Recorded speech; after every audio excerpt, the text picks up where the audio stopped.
It's a funny place to be, stuck in a seemingly mundane world with an inner knowing that the universe is so much more than our mortal minds can comprehend. Yet we all have the capacity to know peace and our oneness with the wholeness of life. And through these interviews, discussions, and reflections, it is my intention to share this possibility. I'm Ryan Kurczak, and this is the Kriya Yoga podcast. Welcome back, everyone, to the Kriya Yoga podcast. In these next 3 episodes, we are going to take some time to consider how to harmonize and empower your spiritual and worldly intentions for the coming year. I've taken excerpts from a workshop I did about a year ago for the Patreon and Kriya Yoga apprenticeship students, and I turned them into this 3-part series. Over the next several weeks, take time to listen to and review the material in this podcast. Engage in the meditations and classwork. This can help you move forward with your spiritual life and empower it to be in harmony with your everyday existence. The topics covered in this 3-part series include the spiritual process of intention setting, ways to recognize a worldly life in harmony with spiritual ideals, how to successfully realize your intentions in a step-by-step fashion, and the power of faith and surrender when cooperating with divine will. I'd like to give special thanks to our 2-year Kriya Yoga apprenticeship students and the Journal of a Kriya Yoga Teacher Patreon members. Your support makes the extent of this teaching ministry possible. If you would like to join our 2-year apprenticeship program, please visit kriyayogaonline.com to review the process. Also at kriyayogaonline.com, you can follow our blog so that you can stay up to date on our upcoming retreats and classes. And if you're looking for more information or inspiration on your Kriya Yoga path, you can find a selection of books that I've written at kriyayogaonline.com. The latest, which is a preparatory guide for Kriya initiates, is now available on Amazon in hardback, an essential guide to Kriya Yoga practice. So without further delay, let's dive right into the first section of 3 of this podcast series, dealing with harmonizing and empowering your spiritual and worldly intentions for the new year. Let's get started with the harmonizing and empowering your spiritual and worldly intentions for the new year. This is always a great thing to do as you get into the new year, because what a lot of people don't recognize is that what you think about, how you think about your life, what you do, where you put your energy and your intentions and how you plan tends to affect what experiences you get in life. Now, we don't want to confuse this with any ideas like creative imagination or magic or being able to control your destiny and your fate, because I don't believe in any of those things. But there is one thing that I have noticed is that we live in a big universe, and there are oftentimes more opportunities than we are aware of. And sometimes simply choosing to go in a different direction or to think differently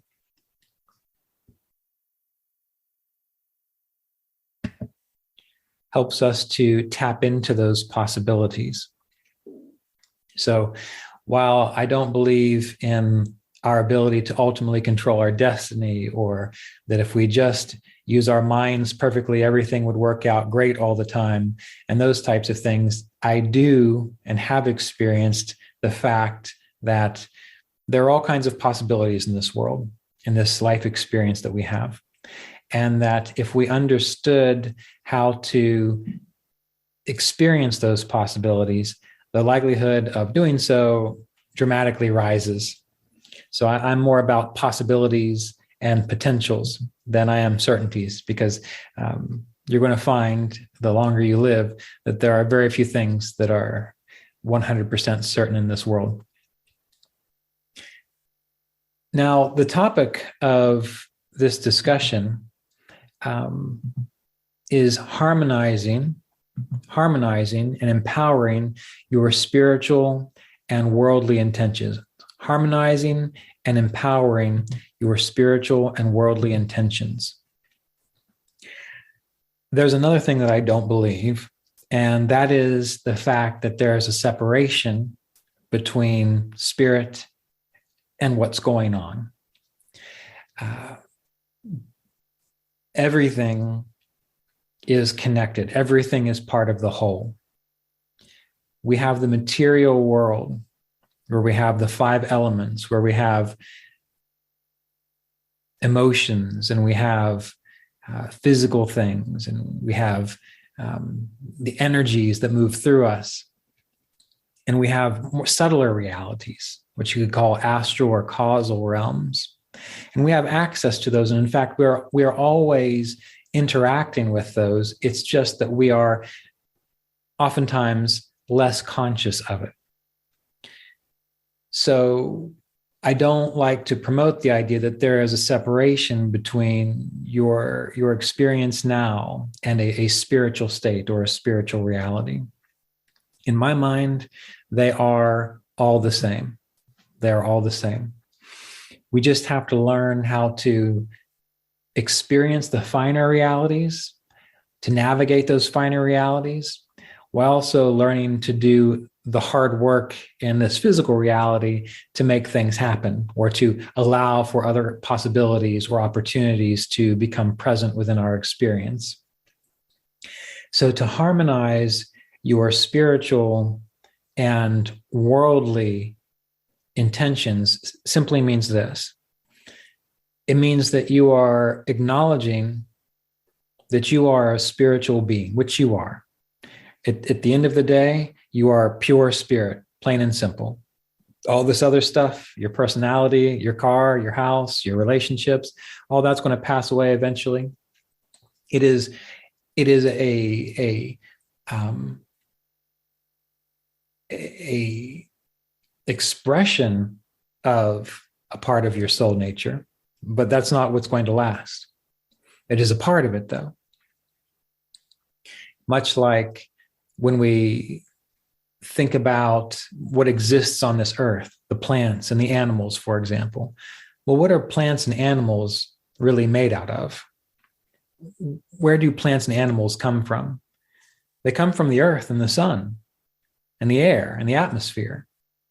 So our bodies, our plants, our animals, our experiences are really just temporary holding together of the earth element, of the air element, of the fire from the sun.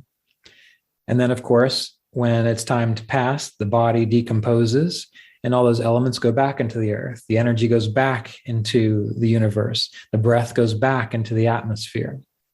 So you see, there is no separation there. It's just part of a process. Now, from a yogic standpoint, and since you all are tuning in either from the Patreon community or the Kriya Yoga apprenticeship group, or because you're aware of this through the Kriya Yoga online website, you're all here because you have an interest in yoga and Kriya Yoga specifically. So we do have to take a moment to acknowledge the purpose of human life. And this is from a yogic theory. The purpose of human life is to wake up, to be free to know what we truly are permanently, the soul nature, the spirit, to know what that is, to experience that completely. That's the whole point of human life. Yogic texts state that. Sri Yukteswar emphasizes that in the Holy Science. My teacher, Mr. Davis, a student of Paramahansa Yogananda, always put this emphasis that the most important thing is actualizing the truth of our soul, of our spirit, of our eternal nature. And that means in order for us to live well, that has to be our highest aim and our highest priority, which means everything else takes a back seat to that, which means we live our life such that every activity, for the most part, is either infused with that knowledge of spirit or is for the purpose to realize that experience. Now, some people misinterpret that, and they think that they have to give up everything, give up their relationships, give up their desires, give up those things that they enjoy. But if that was the case, then every human being would be born the same. There'd be no unique expression. And there would be no changes through time. There would be no changes within the culture. There would be no development of human consciousness. And so one of the things that we need to learn to accept is, first of all, what is the purpose of our life? And then commit to admit, take that great vow that that is how we're going to live. And remember, if you're not familiar already, you can review this. In the Yoga Sutras of Patanjali, the yamas and the niyamas, these are considered to be the great vow that we take in this life. And there's a reason for it that we take this vow. One of them is brahmacharya, which many people misinterpret to be celibacy. But what is celibacy? Celibacy is really saving yourself for something else. So from the spiritual perspective, brahmacharya means doing everything for the infinite, for the realization of spirit. So you essentially start to shift your viewpoint so that you see life from that. And every time you make a decision, you think back, well, does this contribute to supporting that realization, that understanding, that way of being? Just like when you're in a healthy, loving relationship, you make choices that keep that healthy, loving relationship healthy and loving. If you're younger and your hormones are going crazy and you start having thoughts about other people, well, you've committed to this relationship. So you rise above those hormones and you rise above all the drama that you see on your soap operas and TV, like you just need to find the right one. And if you're in a healthy, loving relationship, you then say, no, let's get rid of those thoughts. They are not supportive of this. They are not contributing to that great vow of celibacy towards my loved one, my beloved. And so the same thing is true when it comes to the yogic path or to your devotion to God or divine or the infinite. You have to ask yourself quite frequently sometimes, does this support my commitment to waking up? Does this support my commitment to being a yogi? When I was younger, I used to think you could have it both ways, but you can't. You can't. Just like you can't be in a healthy, loving relationship, and you haven't agreed to be, what do they call that? Polyamorous, and think you're going to get away with being polyamorous. You can't do it. It's not going to work. So this is often also why the spiritual path and some mystical traditions are spoken of as like a divine romance. That's exactly why it's spoken of to be a divine romance. Now, what is a fallacy that comes from people like me and others who have been extremists early on? That fallacy is, well, then life is going to be boring and a drag, and you can't enjoy what's here. That's the fallacy that comes up. And that is absolutely not true, because while we are meant to fully wake up,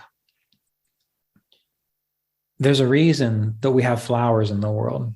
There's a reason that we have sweet fruits in the world. There's a reason that there are songbirds. There's a reason that humans have the capacity to make beautiful things, to sustain beautiful things, to encourage love within the world. There's a reason for it.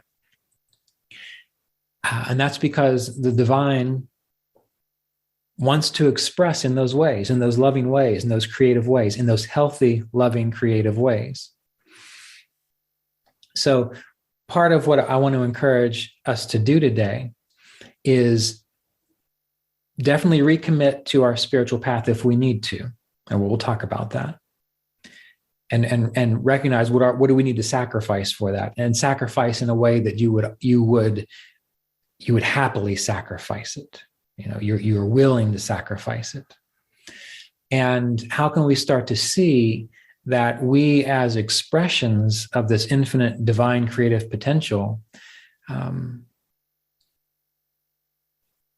can we let that out? in such a way that it supports our spiritual practice, that supports our realization, that removes that misconception that there is a separation between spirit and nature, to say it as straightforward as possible. Now, what's the first thing we need to do to consider? And I want to encourage you, if you haven't already, to take a moment to find yourself a pen and some paper, or a pencil and some paper, or if you're on your computer, pull up your word processor so you can start typing as we go, taking notes or writing down your brainstorms and your ideas. That way you'll have a document to kind of see what your intentions are and how to expand upon that as the year goes on. Well, I want to give an example from my life. So it took me a few decades to get to this point, but it was well worth it. In my life, I've realized that there's only so many hours in a day, and there's only so many things that I can do and accomplish. And I focus on those main themes that are most important in my life. And if I have time left over, then I focus on other things. So in my own life, and I'm just sharing this as an example, not for you to mimic me, because our lives are different. We'll have some overlap and some togetherness, but my choices and my thoughts are specific to this expression in this world. This is just an example. So in my life, what are probably the top 3 things that are most important to me as an expression of this infinite consciousness? The first one is my own spiritual practice, my meditation, my exploration of higher states of consciousness in that meditation, my study of the Yoga Sutras and the Bhagavad Gita, the holy science, Ramana Maharshi's talks. That is of prime importance to me, which means when I'm thinking, I'm usually thinking about something like that. When I'm doing something, I'm usually doing something related to that. That is my first and prime intention for this life. What is my second intention for this life? My second intention for this life is to be, as best as I can, a clear and effective representative of this Kriya Yoga tradition, as a teacher of meditation, as a teacher of philosophy. Now, that is my vocation. That is my career. So if you're taking notes here, ideally you want to have the same goal I do with number 1, which is the spiritual goal. Number 2 is your work in the world, your career, your vocation. What do you do? And it's going to be different for all of us. And there's absolutely nothing wrong with anything that you do, because if it wasn't for the computer technicians that have come around the world, we wouldn't be able to have this conversation. So they are valuable also, spiritually speaking, because we are benefiting spiritually from it. The people who invented light bulbs, well, that is important. Why? Because otherwise we would not have lighting. You would not be able to see me, or you would not be able to see others, to read, and so on. So I say that just so you recognize that when it comes to career, you don't have to make the hard shift to say, well, it must be spiritual. It's all spiritual. It's all spiritual. Some of us just have different roles than others.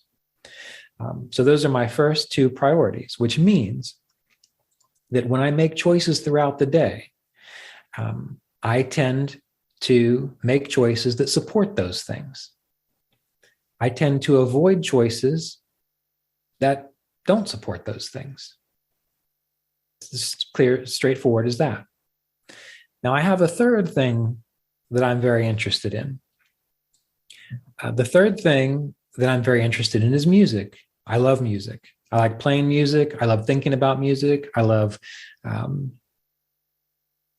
just love music. And so if after I've attended to part one and part two, and I've got time left over, what's the next thing you're going to know that I'm probably going to do? I'm probably going to be picking up a musical instrument. I'm probably going to be reading something about music. I'm probably going to be listening to music. That's what's going to happen. But these other things come first. You see, I have it set up in like a hierarchy as well. Now, I also enjoy things like good relationships with people. I also enjoy cooking. I also enjoy gardening. I enjoy going for hikes. I enjoy exercise. I enjoy all these things, and they are priorities in my life. And I do write them all down, but they come a little bit later on. Now, they all support what I've been talking about. How is that? Well, exercising regularly keeps me as healthy as I can be, so I have the energy and the drive and the ability to do classes, to write, to meditate well. So those things help. They contribute to it. Things like music or hobbies, they also contribute to the well-being of the other two things. If you love dance, if you love gardening, if you love music, if you love puzzles, anything that has this kind of creative or problem-solving or curious capacity, that is developing your brain and your nervous system. There's a reason that in some cultures, dance is considered sacred, art is considered sacred. It's really sad in our current era that the arts are not as valued as they need to be, because they also contribute to the human organism's capacity to process higher states of consciousness. Walking in nature, walking in the woods does that as well. So there are all these things that can contribute to our greater purpose, to our greater understanding. And we have to be willing to accept that and trust that it is also spirit. Again, another example from my life, I remember when I was younger and when I discovered Kriya Yoga and Ayurveda and Jyotish astrology and all these things, I became an India-phile, a lover of all things Indian, which means now I'm buying the incense, I'm wearing the Rudraksha beads, I'm thinking you have to speak in Sanskrit, I have to, everything had to be Indian. And it didn't have to be that way. I was a musician. I loved rock and roll music. I loved Irish music and these types of things. But now that I'm a yogi, I thought to myself, again, this was when I was younger, well, I can't be playing rock and roll. I can't be playing Irish music because it should be spiritual. So I guess I should learn to do some chants. And I got into it. I do like chanting, by the way. But my heart wasn't fully into it, really, because what I wanted to do was turn the volume up on my amplifier a little bit more and get a drummer behind me and really get into it. I've had many more spiritual experiences playing loud rock and roll than I ever have sitting around with my acoustic guitar, singing to the Divine Mother. That's me. And the reason this is okay is because we have to remember everything is an expression of spirit. It just depends on how you look at it, perceive it, experience it, really. If you know that a certain hobby is bringing joy into your life and in creative expression, you know that is spirit working through you. So if you want to be a loud drummer, and to you, that's the power of God flowing through you, every time you play drums and you feel that power of God flowing through you, that's better than forcing yourself to sit down with an acoustic guitar and sing Sri Ram Jai Ram, because you're being authentic. You're being true to yourself, and you're also being true to the expression of spirit through you. So this is one thing I want to share with you as important. You don't have to act a certain way. You don't have to force yourself to be a certain way. You have to be disciplined, and you do have to follow yogic procedures to experience higher states of consciousness regularly. But as far as you as a personality, you don't have to change your name to an Indian name. You don't have to pretend like you like soft, quiet music when really you'd love to turn on some Black Sabbath or Metallica and go to town. You can get into that. Now, the danger is you don't want to get distracted by it. So you see, living the yogic lifestyle in this authentic way does require walking a razor's edge for a lot of people, because many people who come to spirituality and meditation and yoga, they're working some things out psychologically. That's common. That's why people who go to self-help seminars or things like that, oftentimes there's some stuff they have to work through because they want to improve, because they want to change, because they want self-awareness. So we do have to be cautious of saying, oh, well, Ryan said I can do all this stuff and it's all God anyway, so what's it matter? Well, I'm not saying that. There has to be a self-awareness about it. You don't want to lose yourself in obsessions or addictions, which many of us do in hobbies, and say that it's spiritual, so it's okay. We have to remember there has to be a hierarchy of expression there, and you have to know where your daily activities fall within that hierarchy of expression.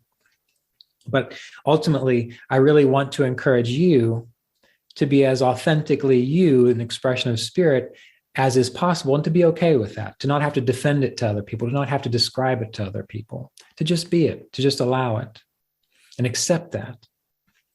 And oftentimes what you'll find is that then your spiritual practice, your meditation becomes so much easier, so much deeper, quicker, because all that energy you were using to hold up a facade or to be what you thought someone wanted you to be, all that energy is free now, which means now there is almost like a little dynamo inside you, which feels clearer, feels more settled. So when you sit to meditate, it's much easier to settle into a clearer state.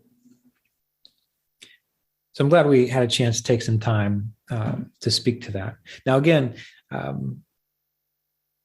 always have to follow up because I know how people think or can think. If you love chanting, if you love all of the traditional spiritual yogic stuff and you really love it, it's what you are, by all means, knock yourself out. It's always about what is the authentic interest that you have, and can you learn to accept that as an expression of the infinite? Now, in this first section, one of the things we have to cover is the spiritual process of intention setting. The spiritual process of intention setting. And this is really very easy, and you probably already have the skills to do it. You just have to make it a regular habit for you. So what is the spiritual process of intention setting? The first thing to do is to sit down and meditate.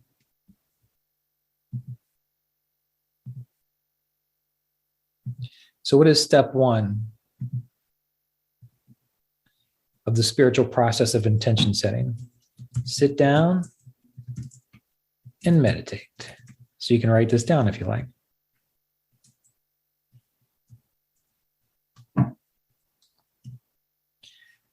Now, once you have sat down and meditated, you have to recognize why. Why are you meditating for this process? Well, the reason you sit down and meditate is because you have to learn to calm the waves of your mind and your emotions. You have to learn to calm the waves of your mind and your emotions, because your nervous system, your body, your energetic system is like an antenna that sends, signals or electricity out into space and accepts electricity and energy into space. It's like an antenna. And if your mind and your emotions are erratic, well, then that frequency is erratic. That antenna, the ability to receive and send information is erratic, which is why most people's lives are erratic. That's the simple reason why most people's lives are erratic, because the frequencies that are going on, it's like one thought says this, another thought says this, an emotion comes up and it makes you feel this way, then a counter emotion comes up and makes it go the opposite way. And so it's just like a big ball of energy, just not really going anywhere, just making static. So the first step is sitting down to meditate for the purpose of calming the mind and the emotions. Now, this is just simply the purpose of yoga. Because if you remember the first sutras in the Yoga Sutras, yoga, chitta, vritti, nirodha. Yoga is the calming, the stilling of the fluctuations within the consciousness, the chitta, the mind stuff, however you want to interpret it or translate it. So anytime we do this, we are practicing yoga.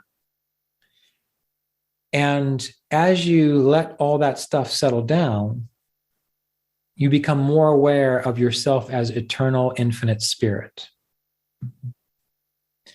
And as you become aware of yourself as eternal, infinite spirit, your conscious thoughts become like choices. Remember all those opportunities we spoke about?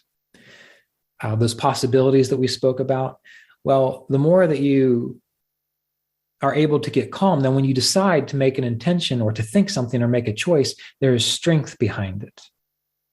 There's a power behind it.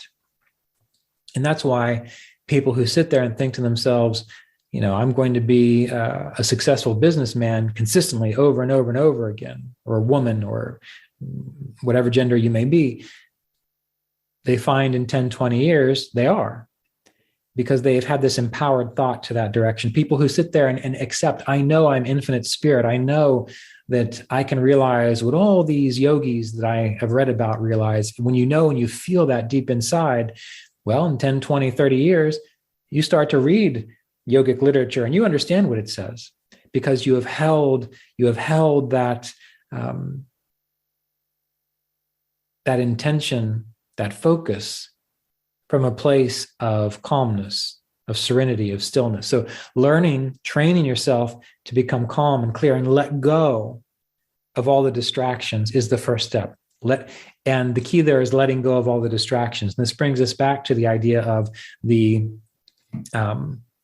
yamas and the niyamas, because what's another important yama or niyama aside from brahmacharya, but non-attachment, letting go of attachment.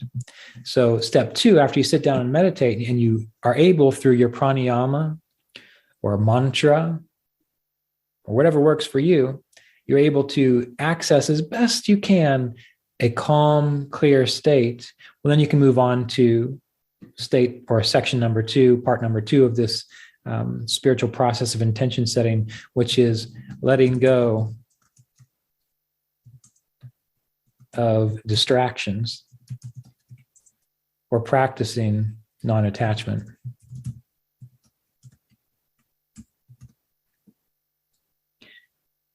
So what does this look like? This looks like you're going to take 10 to 15 minutes. And you're going to do alternate nostril breathing. You're going to do Kriya Pranayama. You're going to do mantra, bringing your awareness within. Now, this is not a class on teaching you how to meditate. There are plenty of opportunities for that on my YouTube channel, youtube.com/Kriya Yoga online, in my books. You probably know how to meditate because you've learned it from someone else. You have other opportunities. So you figuring out how to meditate, that's from another time. We're assuming you already understand that. But now, once you've gone through those techniques, what do you have to do? Well, now you have to let go of distractions. And this is where it gets really interesting. Because many people think, well, I've done my pranayama, I've done my mantra, but my mind is still going. Now, it's not everyone. Some people, they do the pranayama, they do the mantra, and they do easily sink into calmness. But let's say you're like most people, and you do it, and I'm still concerned about this. I'm still thinking about that. Well, this is where you have to participate, because meditation and this process is not a passive process. Just like anyone who's accomplished anything in life hasn't typically done it passively. Sure, sometimes dumb luck comes along, but most people who are accomplished for a reason. I recently saw a post from one of my musician friends that said, I forget who the violinist they were talking about, but this person is a accomplished professional, top of their skill set violinist. Do you want to be like this violinist? Oh, well, all you have to do is commit 5 hours a day to practicing diligently and with attention learn all these suites and all these partitas and all this. And in 20 years, you will be just as good as this violinist. And that's how it works. This is how this works too. So the amount of time and energy we put into it will demonstrate how well we pull it off. So now you've meditated. Now you have to let go of distractions. How do you do it? You have to find a way that works for you. I remember a story that Mr. Davis always used to teach or tell during times on retreat. He said there was this student who wanted to learn meditation, and he would go to the guru and he would always say, please initiate me into a mantra. Please give me the sacred mantra. And the guru would always wave him away and say, you're not ready, get out of here, go back to work. And this student would pester this guru consistently and on until finally years went by and the guru was exasperated. And he said, fine, you want me to initiate you into a mantra? Show up at the temple tomorrow at 6 a.m. and I will initiate you into the mantra. And the student is so thrilled, so happy, because his persistence has finally paid off. He's finally proven to God that he is ready. And so the guru has accepted him. And he stays up all night because he doesn't want to miss the time. He doesn't want to oversleep. And it's 5 a.m. And he thinks to himself, did the guru say 5 a.m. or 6 a.m.? Well, I better go to the temple because I don't want to be late. So he gets there at 5:15 and the guru is nowhere to be found. He thinks, oh, maybe did I miss it? I don't know what's going on. So he goes to the guru's house. And this is the days when gurus have servants and whatnot. And he knocks on the door and it's 5:30 and the servant opens the door and says, yes, can I help you? And the student says, let me in. I need to see Guruji. He's supposed to initiate me into a mantra. He says, Guruji's in the bathroom getting ready. He says, go away. And the student says, out of my way, woman. And he bursts into the door and runs to the bathroom. And he says, Guruji, I'm here to get my mantra. And Guruji's washing his face. And he looks over and says, get out before I smack you upside the head. And the student says, oh, thank you, Guruji. And he bows and he walks away. And the guru goes to the temple at 6 a.m. and the student doesn't show up. Months go by. He doesn't hear from the student. And one day he's walking down the street and he sees the student. The student is serene and just looks as though he has been touched by God. And the guru says, why didn't you show up at the appointed time? The student says, oh, well, you gave me the mantra. He says, gave you the mantra? He says, what do you mean? He says, yes. Every time a thought comes into my mind, I say, get out before I smack you upside the head again. And by doing that, he attained inner stillness and clarity. So that's one way you can do it. How do I do it? Well, I take stock of what's going on in my mind. What am I thinking about? I look at it just so I know. So I'm conscious of it. So I bring it into awareness. I don't fight it. Okay, well, I'm thinking about this. I'm thinking about that class I have to teach. I'm thinking about that bill I have to pay. I'm thinking about, am I going to get that refund that I'm supposed to be getting? Is my garden going to grow? Do I need to change the tires on my car? Just examples. These things come up. Well, I look at them all. And once I get a general idea of what they are, I just start saying, no, stop, not now. No, stop, not now. Because I know that those things aren't important. There's nothing I can do about my tires right now. There's nothing I can do about whether my tomato plants are growing. There's nothing I can do about whether I'm going to get that refund. There's nothing I can do about that class right now because the time I'm in is meditation. So I have found that myself personally, when I look at them, I see them, and I just say, I can't do anything about it, get out. Now that took some practice. It didn't happen immediately. It took a lot of work to trust that I could just say, no, not right now. But in time, I gained the skill to be able to do that. Other things that help me and have helped others is when there are a lot of distracting thoughts, I do more deep pranayama. I do it more vigorously.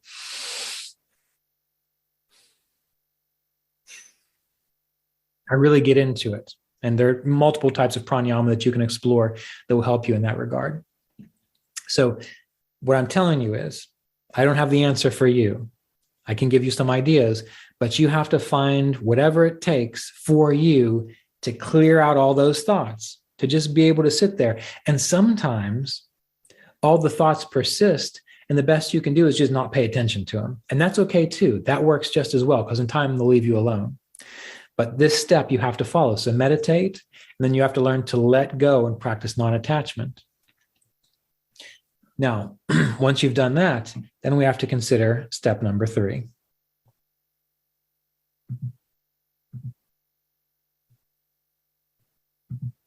So step number 3 in the spiritual process of intention setting. What do you do now? Well, now what you have to do is be curious about the intention that you want to set. So be curious about the intention. Be curious about the intention. And what does that look like? Okay. Well, let's say that this year, I want to lead 2 to 3 in-person retreats for all those students who want to go to retreats. What do I have to do? I've meditated, I'm calm, I've let go of expectations and attachments. And so now I'm just curious, well, what would it be like if I could do that? What would it be like? And in my mind, I start to imagine it. I start to see a room full of people learning eagerly. I start to see people meditating deeply. All right, I get that. That's a very broad experience. Well, I got to be a little more curious. Well, how can that happen? Well, now I have to find some retreat centers that I need to contact. So my mind goes to, all right, what potential retreat centers are there? And then it'll go to signing contracts to reserve rooms. And then it'll go to sending out announcements to people so they know that it's happening. It goes on. So I'm curious about what would be required. What would it be like if I was going to actually accomplish that? And I try in that experience to be as broad at first, but then down to the details, and to be okay with the details. So, for example, if I had the intention of hosting 2 to 3 retreats a year, and in my mind, I can see people showing up, and I can see people deep in meditation, and I can feel myself being there, enjoying it with them, participate in this with them. But then I start to go to finding retreat centers, or doing the secretarial work to send out emails and to communicate and go visit retreat centers. And when I start getting to those like little nitty-gritty details, and I start like shrinking a little inside, like, oh, well, I don't want to do that. I don't want to have to, open up a bank account to hold money for the deposit. And I don't want to have to let people know by creating flyers or sending out newsletters. If I start getting into the nitty-gritty details and I start kind of crumbling inside, well, I know right there I got to work on that. So I start being curious. Okay, what would it be like just to do that? Just freely do it, because that is required to make this bigger picture thing happen. And so when you're being curious, you start big, and then you also start contemplating, well, what actually is required, the little puzzle pieces that need to go together to make that happen. Now, it may be that during this part of the process, you recognize you don't have all the puzzle pieces, which means you don't actually know how to make that bigger picture thing happen. So that means that after you're done with this process, as we get through it, well, now you're going to have to start doing some research in the physical world, how to make it work. Who do I need to talk to? Who's done this before? So part of intention setting is not just visualizing and feeling good about it. It's also recognizing you're going to have to do some legwork with it too. Now, this can be applicable not just to things like that. For me, I use it for health-related things. I use it for creative things. For health-related things, I've had a few health issues over the last few years. And how did I approach this kind of process? Well, I decided that I was going to sit down and imagine one example in particular, which is just a stupid thing that I kind of did to myself. I like to do some sports every now and then. And many of you know, a few of you know, a few years ago, I was in a sports situation where I got tackled by someone probably 2 to 3 times my weight, which crushed my foot, and I couldn't walk for a while. And I didn't have health insurance at the time, so I didn't go to the doctor. So I just limped a lot. But there came a point in time where I thought, you know what, I got to do something about this. So part of my intention, which I actually did this past January, not this January, but this past January, is I thought to myself, what would it be like if I could walk 5 miles with no pain like I used to? What would it be like if I could hike, if I could do all this stuff easily? And I was just contemplating, I was seeing it in my mind. I was imagining, what would I feel like? What would it be like? And I started thinking, what do I need to do that? I just held the curious intention there. And it's funny how it works, because whereas after that injury for a few years, every step I took was painful. After I did this process, it's like I saw opportunities that helped me get better. And it was just natural. I actually had to look back and recognize, oh, this fell into place, that fell into place, that fell into place. And halfway through the year, I had to laugh because I was in the middle of a 5-mile hike with no problem. I was doing these exercises that I couldn't do previously with no problem. Same thing is true with creative things. When it comes to learning music for me, I sit down and I think, what would it be like if I could accomplish that, if I could play that, if I could experience that? And I'm curious about it. And I find that by doing that, it draws me to the right people, to the right situations, if it's possible, because it's not always possible, but if it's possible to have that experience. So you can use this process with anything, really. So you want to be curious. Now, what is the next step that you want to look at? So the next step, aside from being curious, is becoming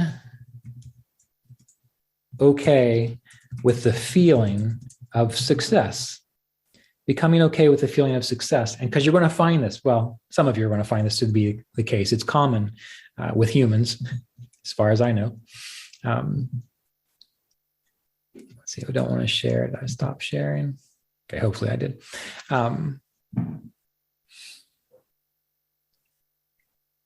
You want to be okay with the feeling of success, because how many of you, when you think about your intentions and something you really want to do, and you've meditated, you've been curious about it, but you almost feel guilty about having it happen.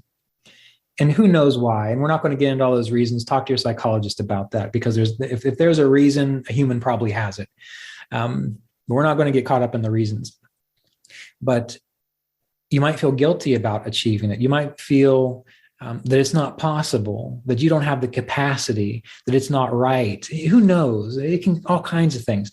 So what you have to do is imagine what it would be like if you were successful, if it had already happened, and then notice all those little things that, to me, they almost feel like little dangling drains, like they're just draining you of energy from it.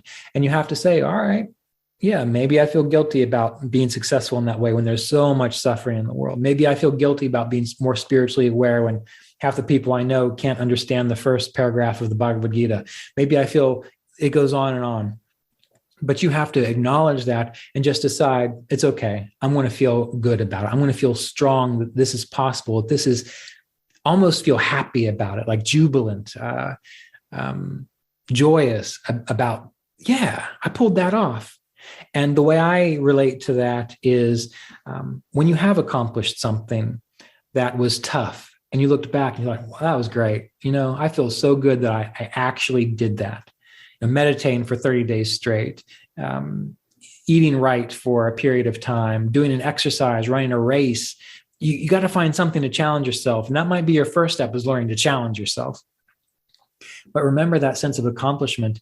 And as you move into this process of intention setting, after you're curious, start imagining, feeling, yeah, I'm so glad I did that. I'm so glad it was possible.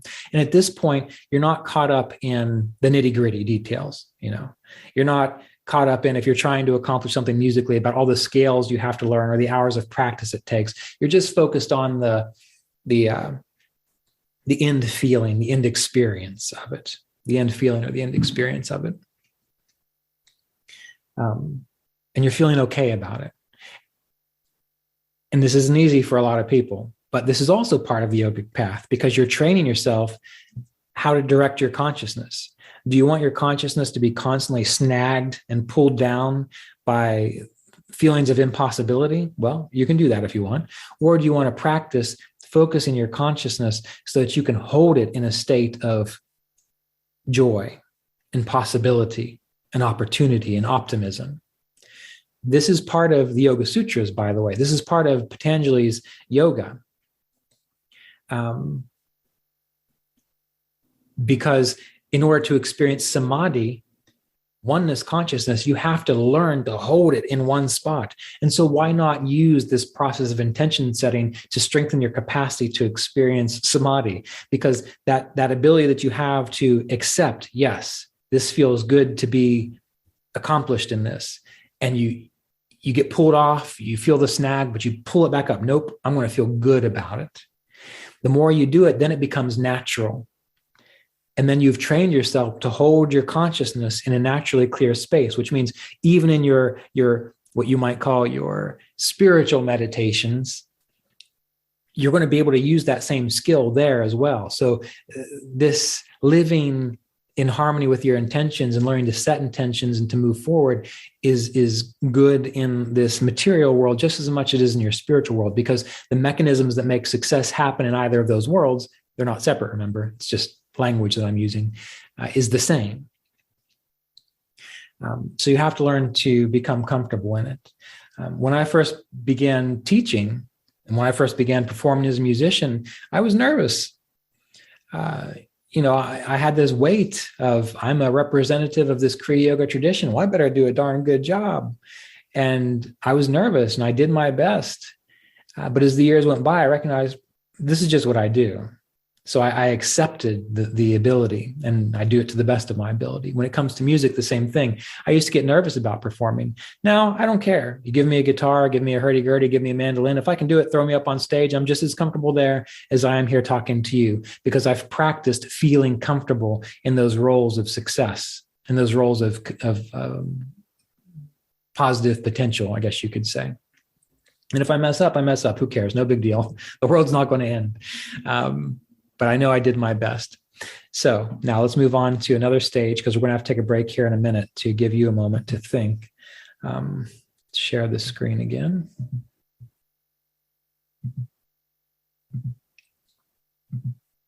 So we've talked about first, sitting down, meditating. 2, letting go of distractions, practicing non-attachment. 3, being curious about the intention. And 4, becoming okay with the feeling of success. So now what do you do?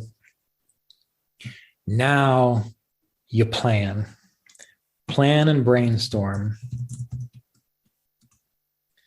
Now is the time that you definitely get out your piece of paper or your Word document here, and you decide, this is my intention. This is what I want to experience. And you write it down. And underneath that, you start anything that comes to mind that you might possibly need to do to be successful. So now you start writing, okay, I want to get in better shape. I want to eat better. All right, well, now I need to research what's a healthy diet. Or based on my level of fitness right now, what would be good practices to start at? Walking a mile maybe, or lifting 5-pound weights a couple times a day. You have to start doing the research and writing down all the ideas that could possibly contribute to success in this situation. And then once you have your brainstorm done, then what you need to do is the final step in this process. Take action. And what I do when it comes to an intention that I've set is I usually, at the beginning of the year, I don't go nuts and write like 20 intentions. I usually write maybe 3 or 4 intentions.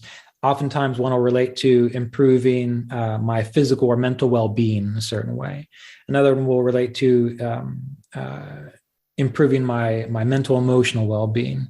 Then there'll be like a career intention or a vocational intention. And then there will be a creative intention, because I like to do creative things. And I have 3 or 4 of those, and I will have brainstormed them all out. And I keep a journal, or I keep them on a piece of paper.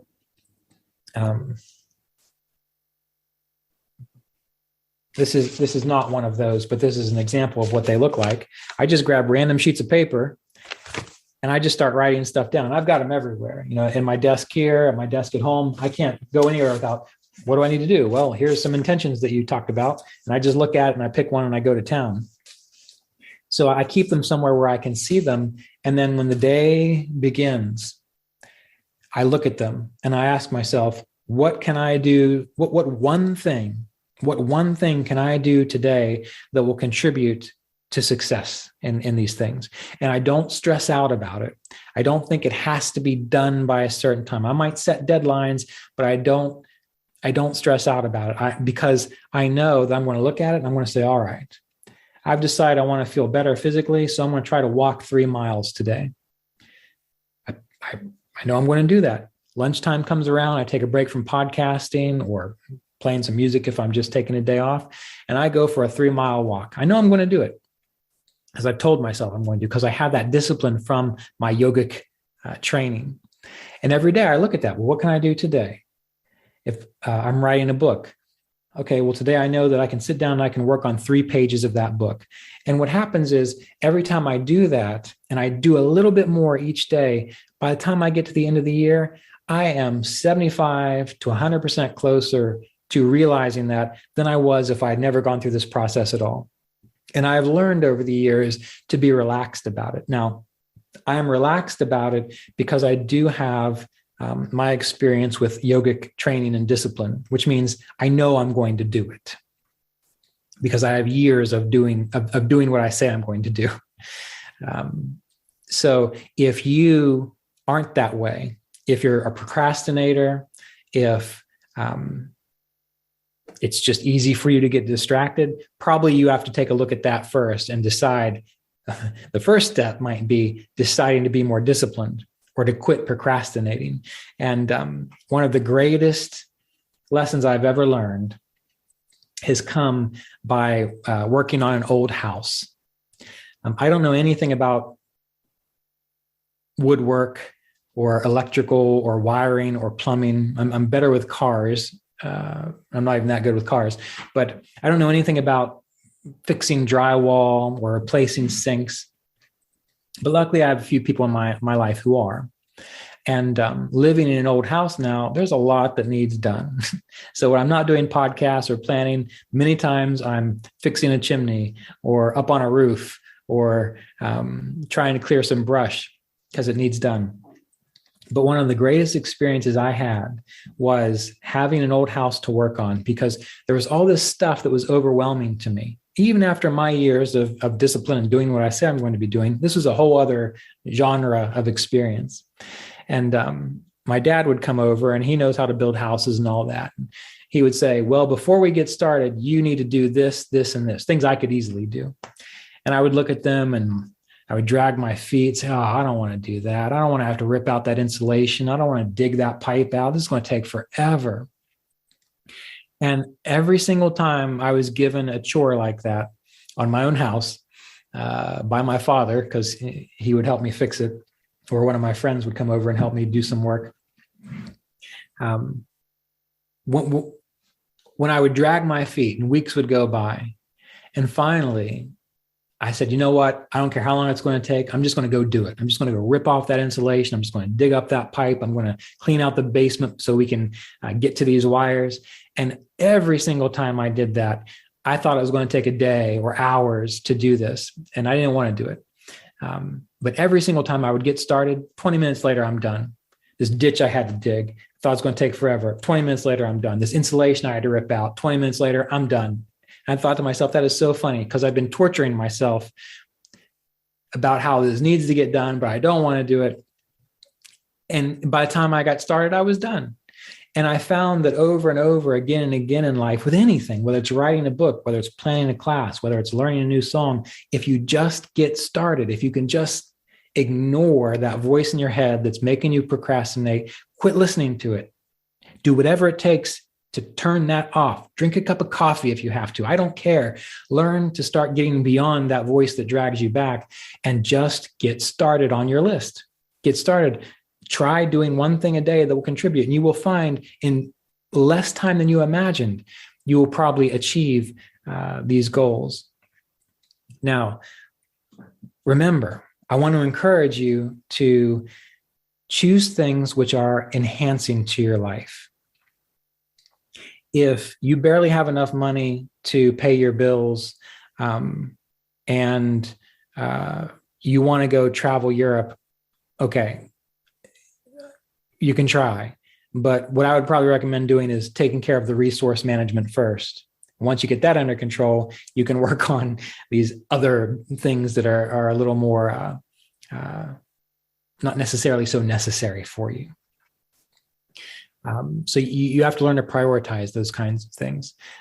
So if I'm talking to someone and I think they need to be more creative in their life and they can barely make ends meet, am I going to tell them to go buy a new guitar and start taking lessons with a teacher? No, I'm not. It might be good for them later on, but right now I might say, get your resources in order. And then when you have some extra money, and you can put it towards expanding your consciousness through creative endeavors, then do that. I'm going to be that way with everything. And I am that way with me. Early on in life, I did not have, I was not very well off. I made very little money. I lived way below my means.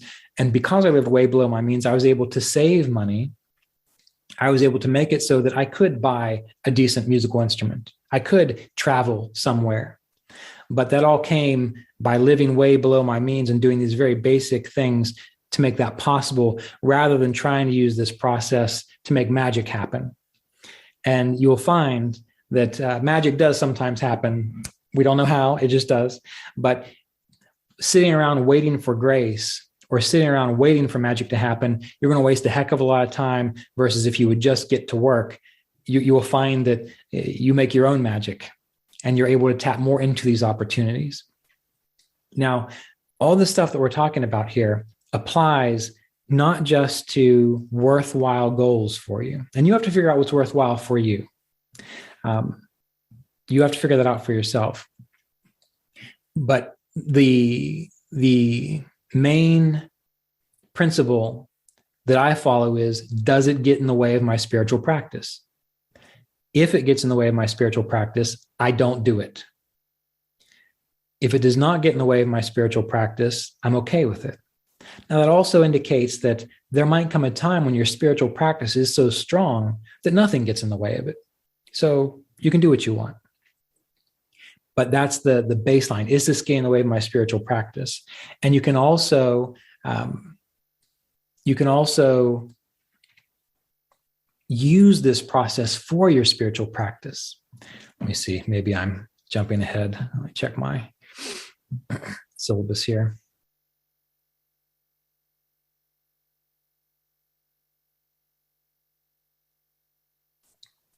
No, we're not jumping ahead. So we'll go a little bit further, then we'll take a break so you can get some tea or stretch or refresh yourself however you need to. So you could and you should do this with your spiritual practice, which means when you first sit down to meditate, do it to calm your mind and to settle your emotions, whatever it takes. You might need to do some lifestyle changes to also contribute to that, but that's, again, for another thing. You let go of your distractions. You let go of everything that you possibly can. However, you need to be engaged, be awake, be active as you let go of those things. Don't just think, oh, I'm going to settle into a semi-conscious state and that's all I need to do. No, get that out of your head. This is an active process. Spirituality is an active process. You want to be curious about your intention to wake up. What would it be like to be fully awake? To know myself as infinite spirit, to know and understand these spiritual texts, and then becoming okay, feeling like you're a success with it. It can be okay for you to be spiritually free, to feel spiritually free, even though everyone else in the world is suffering. You don't get points for suffering with them. There's a difference between compassion and being stupid. And the clearer you are, you'll understand the difference. But what would it be like if you were spiritually free? And can you accept that? Imagine it. Be curious about it. What would it be like? How would you feel? And feel okay with being successful with it. And then again, you might need to plan and brainstorm. Well, what do I need to do differently so that I increase the intensity of my practice? Do I need to read a little bit more? Do I need to do a little less distracting things in the world? Do I need to set aside it one day a week to not talk, to just be focused on going for walks in nature, being internalized? And then plan and brainstorm and take action, start doing it. If you apply this to your spiritual life will become alive, So we're going to take a quick break. Take about 10 minutes once I stop talking. And if you need to walk around, stretch, go get some tea, whatever you need to do that. But also start thinking about 3 things, 3 intentions that you want to set for this year. Try to make one a spiritual intention that you want to set.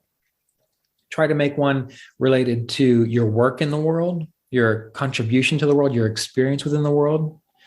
And then try to make a third one about improving your well-being. So let's set 3 intentions, one spiritual, one about your work in the world, and one about your well-being. And after you get your tea and after you do your stretching, I write these things down so you'll have them in front of you. So we'll take a quick break and we'll be back in about 10 minutes. And we'll start up with section 2.